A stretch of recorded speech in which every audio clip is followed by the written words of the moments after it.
Living in Germany is like both a challenge and a blessing. Why Germany is good for highly sensitive people just like me? For me, I'm sensitive to noise, strong light, and drastic temperature change. Today, I want to share 4 things about German life that feels especially wonderful when you're sensitive to noise and proximity. Hello, this is Cloris. How are you doing? I came to Göttingen in Germany in 2018, and I have been living in Germany for 7.5 years. Currently, I'm based in Munich. Without further ado, let's get started. First of all, social respect and boundaries. In Germany, social respect often shows up in small but very important ways. People don't usually overshare with strangers, and they are not quick to ask deeply personal questions. At first, this might feel a little bit distant, but it's really about respecting your boundaries. Historically, Germany has strong traditions of formality, like using Sie instead of Du for people you don't know very well. This is a linguistic way of giving space and showing respect. This formality has softened over time, but the value behind it still shapes the interactions. For someone like me, an introvert, who can feel easily overwhelmed by social interactions, this respect for boundaries is like emotional safety. Sometimes I still complain that it's so hard to make friends in Germany, and so far I've made a few friends in Germany. Maybe I can share with you guys later in other videos how I made friends in Germany. From my experience, I can tell that joining a sports club or some regular activities, you always meet the same group of people, and that helps to build up that friendship and connection. For example, you meet each other maybe once a week or a few times a month. It really takes months or years to build up that friendship. I can say that my German friends are so sincere and kind-hearted, so I do cherish them a lot. And I can also talk about anything with them without being judged, because in certain way we do share the same value and similar perspective on things. In comparison to German culture, I think I don't feel very comfortable in certain other cultures, such as some Asian cultures and Vietnamese culture or Latin American, Italian culture. That makes me feel a little bit uncomfortable sometimes because people tend to overshare a lot of things that is too much for me. And I think it's a very personal preference. There's no good or bad thing. It's just your own preference and respecting each other's cultures. For example, one time I was taking a taxi in Germany in Göttingen because my train was so late, so I went home by taxi. And the taxi driver was a Vietnamese guy, and he just asked me for my address, and he also realized my apartment in Göttingen was located in a newly built residential building, so he was so curious about it. He asked like, how long have you been living there, and how big is your apartment, and how much is the rent? I felt immediately overwhelmed by all these questions. And then I just told him I'm not comfortable sharing all these, so you can Google it online or ask other people. And then I think that he seemed to realize this is too much for me, so he just stopped asking. And then I told this to my other Vietnamese friend. She said it is very common. Also in Chinese culture or Vietnamese culture, it's very common that people ask you about your salary, how much you earn, what do you do. It's very common for people who just first meet each other. They can start immediately asking, hey, what do you do? How much do you earn? How much is your rent? How big is your apartment? As a Hong Konger, it's still a culture shock for me. But I heard that in China, they do ask people a lot these questions, and they just feel so comfortable sharing all the information. A friend of mine also has a Chinese friend, and then they travel to Barcelona. In Barcelona, they met another Chinese. My friend's Chinese friend started to talk to that guy, and then they exchanged information like this so randomly and so freely, and my friend was also shocked. In Hong Kong, we might share that information with our family or close friends, but definitely not with everyone you first meet. And in Hong Kong, we also celebrate Lunar New Year. There was a lot of family gatherings. We meet our relatives, we meet friends. It's kind of like Christmas in Europe, but in that kind of occasion, people would also ask the same questions, as well as, are you planning to get married? Have you got a boyfriend? How much do you earn? And blah, blah, blah.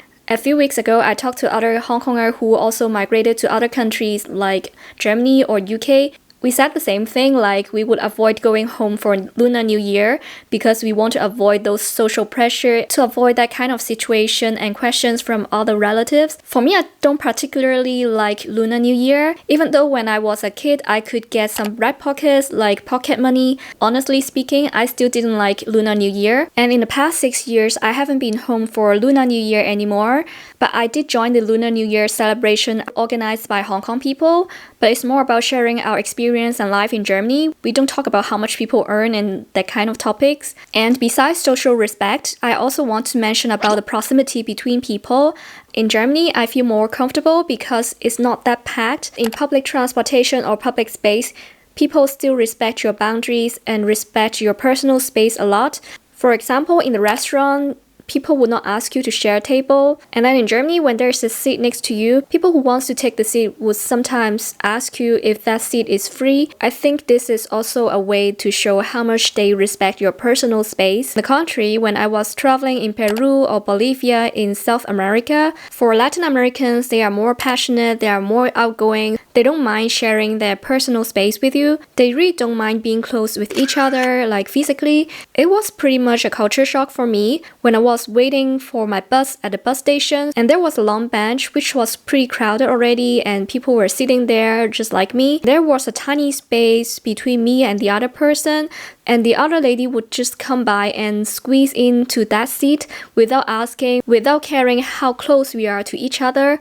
Basically, we are just like squeezing with each other. And to be honest, for me, this is not very comfortable, but maybe this is part of their culture. They really don't mind.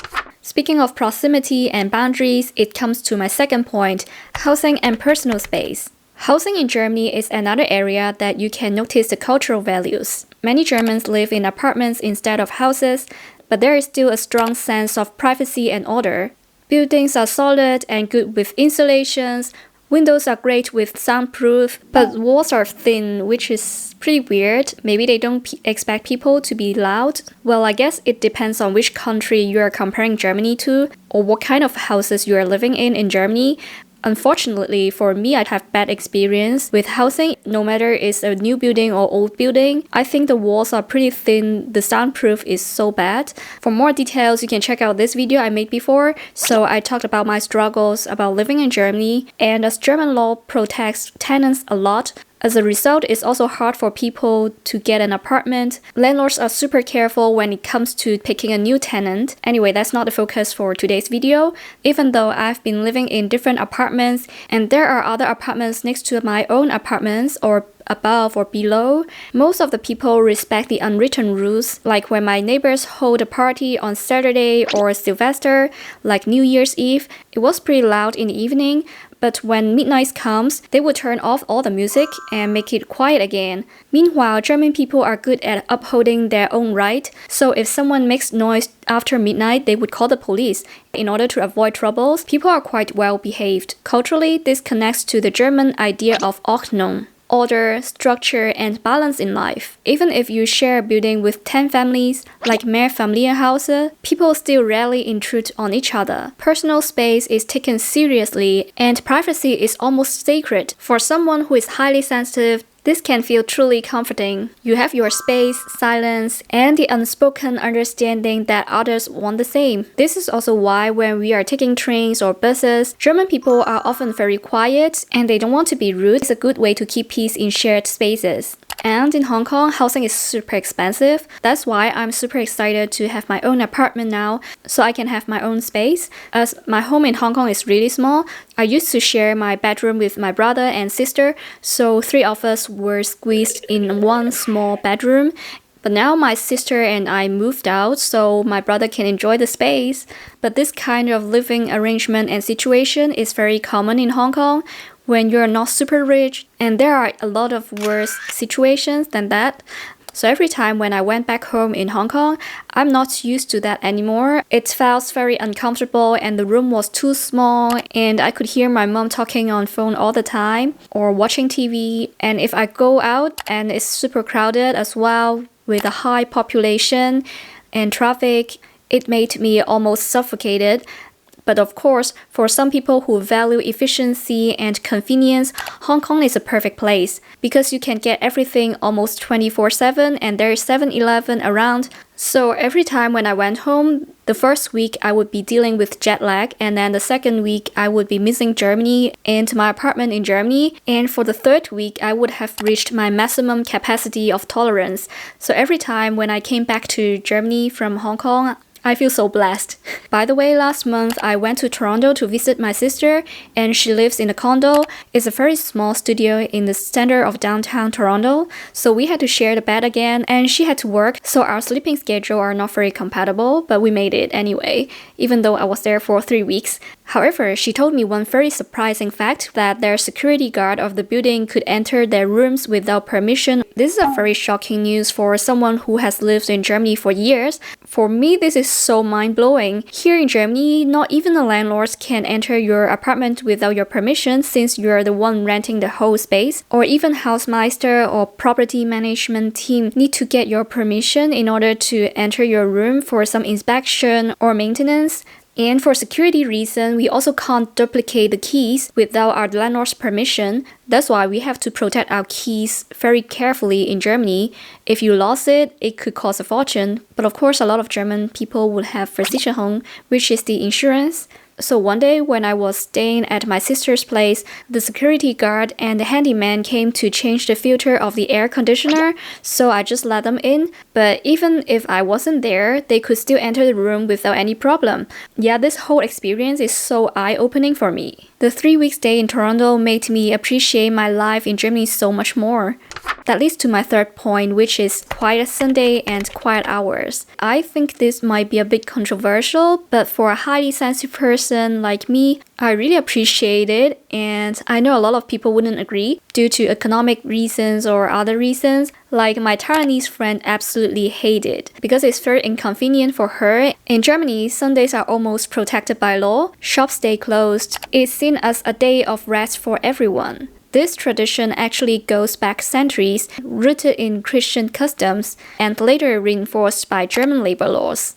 What it means in everyday life is that Sundays are slow, calm, and quiet. Families take walks, cafes stay relaxed, and you don't hear constant noise from traffic or constructions or business. It's like the society itself is giving you a permission to pause. In case of emergency, don't worry. In Munich or other big cities, some supermarkets or DMs near the train stations are still open. On Sundays, 1 or 2 pharmacies in the city are also open for emergency. I heard that those pharmacies would take turns to open on Sundays. Also in Munich, the emergency room next to the main train station remains open on Sundays. There's also an idea of Ruhezeiten, meaning quiet hours during the week. All the neighbors are expected to keep the noise down. The general quiet hours is from 10 p.m. to 6 a.m. the next morning. For some communities, they even have afternoon quiet hours, which is usually between 1 p.m. and 3 p.m. So people are forbidden to use loud washing machine or drilling during that period of time. I remember I watched one video by Liam. In the reels, he shows that you can't even put glass bottle into the recycling bin on Sundays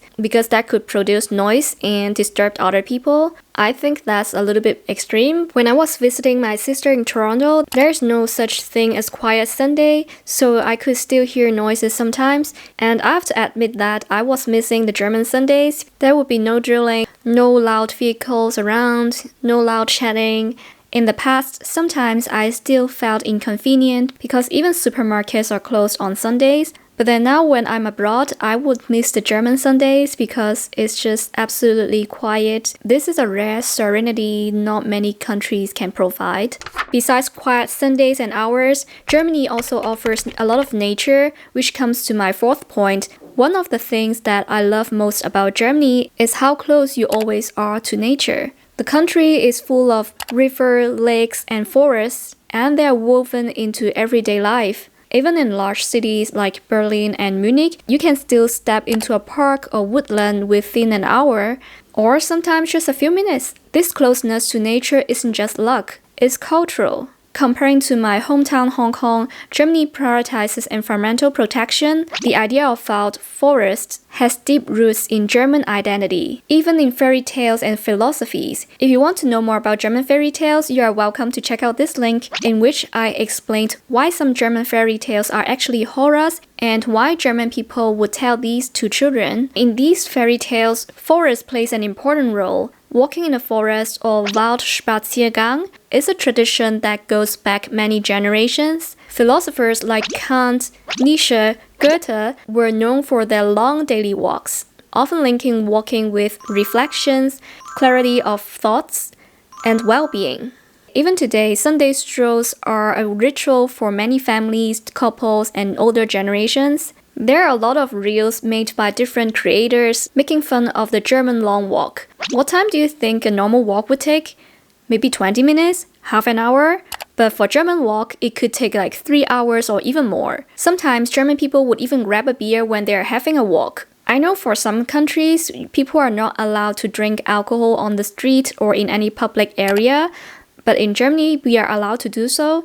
When I was a student in Göttingen, sometimes I went with my friends to drink at the Wilhelmplatz. There was another time I had a walk with my neighbor and we were drinking beer at the same time. For me, as a highly sensitive person, having a walk or access to nature is a kind of medicine for me. 2 years ago, when I had seasonal depression, I went to a doctor in Göttingen. She also checked whether I had a walk every day or regularly.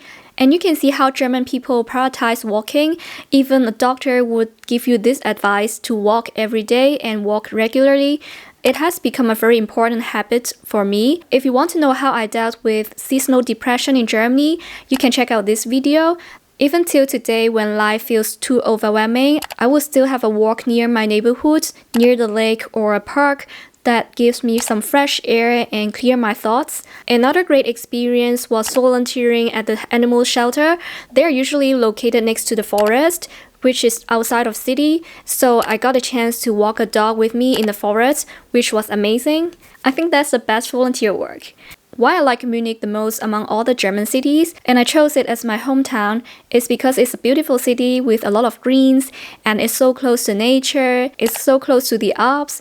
Also, a lot of beautiful lakes around it. We can go hiking so easily on weekend by regional trains, and the lakes are also beautiful in summer. You can have some water activities, dip yourself into the clean, clear water. By the way, it's a culture shock for me to learn that having a walk or hiking are very common activities for the first date in Germany. In Hong Kong, we do have everything. We have beaches, we have hills, we can go hiking as well, but it would be very crowded on weekends. Those popular places are usually packed with people, so you don't feel that much connection to the nature, even though you're hiking or lying on the beach in Hong Kong. Or in some other cities like Toronto, you would need a car to go to forests or lakes nearby because the public transportation is not that well connected. Sometimes I still complain about Germany, like the bureaucracy's low efficiency or inconvenience, difficulty to make friends, but at the end of the day, I still choose to be based in Germany. I still choose it as my current home because after all those traveling to other countries and comparing it to my hometown, I still feel like this is a better place for me to live as a highly sensitive person.